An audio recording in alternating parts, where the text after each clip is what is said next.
Hello everyone, this is Mayen. I just made a cake for a baptism, and the cake has a brown and blue theme and a teddy bear theme as well. I hope you guys like this one. They actually wanted the cake to look not too serious and not too party crazy, so this was my take on it. I adapted a quilt-like theme to make it appear, baby-like, but I used random patterns and not baby stuff, so it will appear baby-like but not too babyish. And I also incorporated the bears that I showed you in my earlier video, and I'm just gonna show you all the sides of the cake. The name of the baby is Liam John, and I did not use any of the cutters for this particular cake.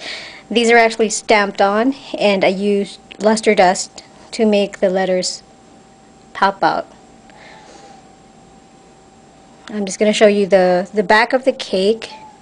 And I also used a couple of the bears that I made. These are just, they look like cupcake toppers. They're just half of the head, just to be consistent with the bear theme.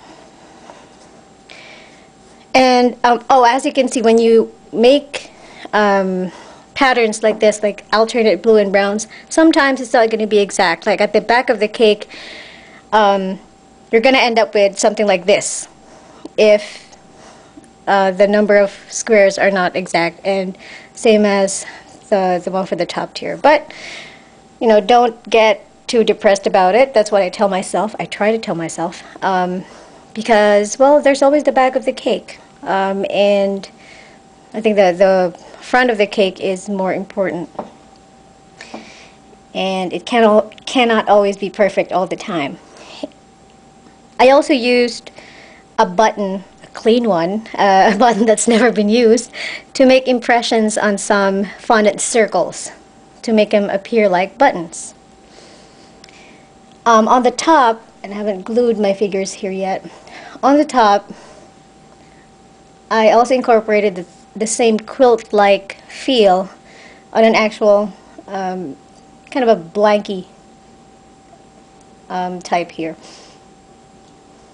like a blanket, a quilt.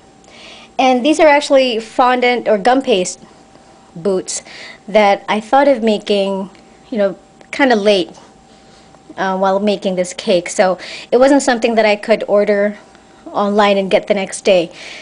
So I figured I had to make them, and I kind of cheated. So my strategy there was I printed out the pattern that I saw on the internet, I enlarged it, I cut it out, and I traced it on the gum paste. And I just kind of figured out how to put them together. These are 3 pieces. And I crossed my fingers, and I was very happy with how it turned out. So that saved me a couple of bucks for something that I think I'm gonna use only once, and it turned out pretty okay. So there you go. my little boy is with his dad, and he's pretty cranky upstairs. Anyway, that's the baptism cake of little Leah, and we will actually be there in the next hour. Oh, these lines are actually created by using the extruder. So the border, and same border, I just twisted it to make it look like a rope. These are all made using the extruder. For those guys who are more used to using royal icing, if you guys have a steady hand, then you can always create these lines.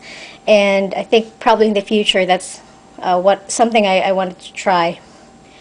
Just making many lines that look perfectly straight. It's going to create a pattern. Oh, and for those who are trying to make gum paste figures, I highly encourage you to do so. If you come up with something that, when you're practicing, that doesn't really look, exactly like what you had in mind, like this little bear that I made, they don't look alike at all, but I still wanted to keep them. Maybe I'm going to use them in another cake, I don't know. But if they look decent, go ahead and keep them. If they look freakish, you can always throw it away, or you could always make another one. So just practice and practice.